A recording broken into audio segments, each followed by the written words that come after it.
আসসালামু আলাইকুম everyone, this is Naurit Hasin from Naurit Hasin blogs. কেমন আছেন আপনারা সবাই? তো দেখতে দেখতে বছর ঘুরে আবারও চলে আসলো আমাদের সবার প্রিয় ইবাদতের মাস রমজান মাস। প্রায় সবার মধ্যেই, স্পেশালি গৃহিণীদের মধ্যে পবিত্র রমজান মাস উপলক্ষে অনেক অনেক প্রিপারেশন নিতে দেখা যায়। সো আজকে আমি মাত্র এই রমজানের জন্য বেসিক কিছু বাজার সদাই করে নিয়ে এসেছি। তো চলেন দেখা যাক আমি কি কি বাজার করলাম আজকে। প্রথমেই এই পাশ থেকেই শুরু করি। পেঁয়াজ আমি অলওয়েজ 3 থেকে 4 কেজি করে কিনে রাখি বাসায়, আর স্টোর করার সময় বাস্কেটে এভাবে পেপার বিছিয়ে দিই যেন ময়লা না পড়ে। আলু, পেঁয়াজ, আদা, রসুন এগুলো সবগুলোই আমি স্টোর করার সময় পেপার বিছিয়ে রাখি। এতে করে যে জায়গায় আমি এগুলো সব একসাথে স্টোর করব সেই জায়গাটা পরিষ্কার পরিচ্ছন্ন থাকবে। তো এদিকে আলুও কিনেছি বেশ অনেকগুলো, যেহেতু রমজানের বেশ কিছু স্ন্যাক্স বানানোর জন্য ইউজ হবে আলু। আর এই পাশে আছে হ্যান্ড ওয়াশের জন্য লিকুইড সোপ, ভিম লিকুইড, আর ফ্লোর ক্লিনিংয়ের জন্য লাইজল তো মাস্ট লাগবেই আমার বাসায়। সাথে আছে আদা, রসুন। এগুলো কালকে কাজের খালা আসলে ওনাকে দিয়ে সবগুলো প্রসেস করে নিব যেন আমি ব্লেন্ড করে নিতে পারি একেবারে ফ্রেশ থাকা অবস্থায়। আর বিরিয়ানি, তেহেরি এগুলো রান্নার জন্য পোলাওয়ের চাল নিয়ে এসেছি একটু বেশি পরিমাণে। আর ইফতারে যেহেতু জুস বা মিষ্টি নাস্তা প্রচুর খাওয়া হয় আমাদের, তাই একটু বেশি পরিমাণে, প্রায় 5 কেজি মতো হবে এখানে, 4 বা 5 কেজি, হ্যাঁ এই পরিমাণে আমি চিনি নিয়ে এসেছি। সাথে তো সুজি, ময়দা এগুলো কমন জিনিস থাকবেই। আর এখানে 2টা আমি হালিম মিক্সের প্যাকেট নিয়ে এসেছি রাঁধুনি ব্র্যান্ডের, সাথে বিরিয়ানি মশলা নিয়েছি 2টা। তারপর হচ্ছে ম্যাগি নুডলস, ম্যাকারনি বাচ্চাদের জন্য। আর মুড়ির প্যাকেট তো 100% লাগবেই লাগবে। আর আমি পাকিস্তানি সেমাইয়ের 2টা প্যাকেট নিয়ে এসেছি, আর 5 কেজি ছোলা নিয়ে এসেছি। এই ছোলাটা খুবই ভালো, আমি প্রত্যেক বছর নিয়ে আসি, একটা মুদির দোকান থেকেই নেই। ওদের এই ছোলাতে খুব একটা ময়লা থাকে না সেজন্য। আর আমার হাজব্যান্ডের কাবলি ছোলা অনেক পছন্দ, তাই ওর জন্য 1 কেজি কাবলি ছোলা নিয়ে এসেছি। এখানে আমি লাচ্ছা সেমাইয়ের 2টা প্যাকেট নিয়েছি। আর সাথে পেঁয়াজুর জন্য আমি খেসারি নিয়েছি 1 কেজি, আর 250 গ্রাম পরিমাণ বুটের ডাল নিয়েছি। এগুলো আমি মিক্স করে একসাথে তারপর হচ্ছে ব্লেন্ড করি। সাথে আমি মসুরের ডাল নিয়েছি। আসলে আমি বাজার করে আসার পর খুব চটজলদি গুছানো স্টার্ট করেছিলাম, কয়েকটা জিনিস গুছানোর পর মনে হলো যে ভিডিও করি, সেজন্য আবার ভিডিও স্টার্ট করেছি। তো এখানে মসুরের ডাল আছে 1 কেজি, এগুলো আমি এভাবেই স্টোর করে রাখি। পেঁয়াজের জন্য 1 কেজি খেসারি ডালের সাথে 250 গ্রাম করে বুটের ডাল আর মসুর ডাল একসাথে ব্লেন্ড করে রাখি। এই রেশিওটা আমি অলওয়েজ ফলো করি। আর এইখানে বেগুনির জন্য আমি 1/2 কেজি বেসনের প্যাকেট নিয়েছি। বাসায় জিরা গুঁড়া আর গরম মশলা ব্লেন্ড করে রেডি করে রাখতে হবে, তাই আমি এখানে 2 ধরনের জিরা নিয়ে এসেছি। আর সাথে খুব অল্প অল্প পরিমাণে এলাচ, দারুচিনি আর লবঙ্গ নিয়ে এসেছি। গরম মশলা পাউডার রেডি করার জন্য আমি লবঙ্গ, এলাচ, দারুচিনি এগুলো একই কোয়ান্টিটিতে রাখার চেষ্টা করি। আর ডেজার্টে যেহেতু অনেক বাদাম ইউজ হয়, তাই আমি এখানে কয়েক ধরনের বাদাম নিয়ে এসেছি। আর শরবতের জন্য রমজান মাসে রুয়াবজার তো কোনো জুড়ি নেই।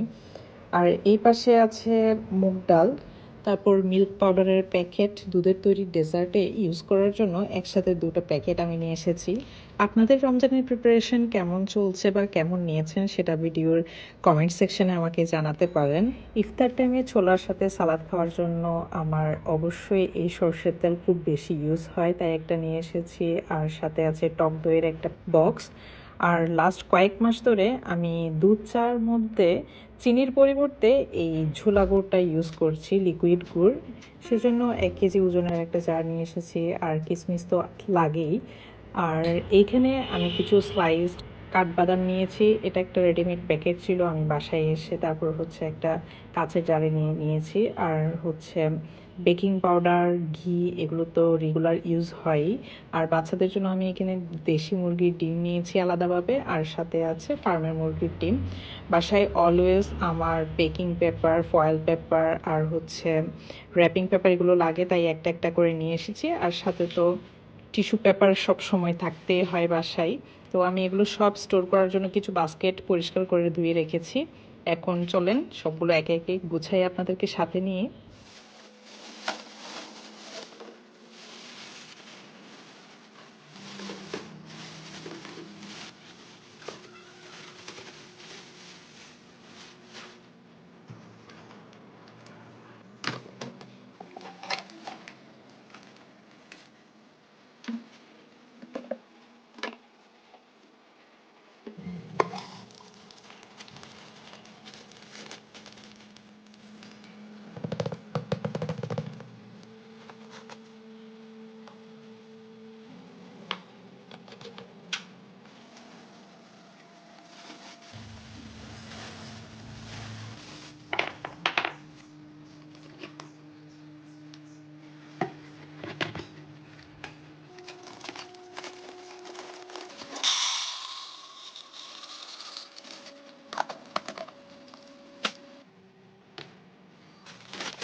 কিচেনের যাবতীয় কাজ শেষে এইভাবে ক্লিন করে যে শান্তি পাওয়া যায় এই ব্যাপারটা আসলে একদম অন্যরকম।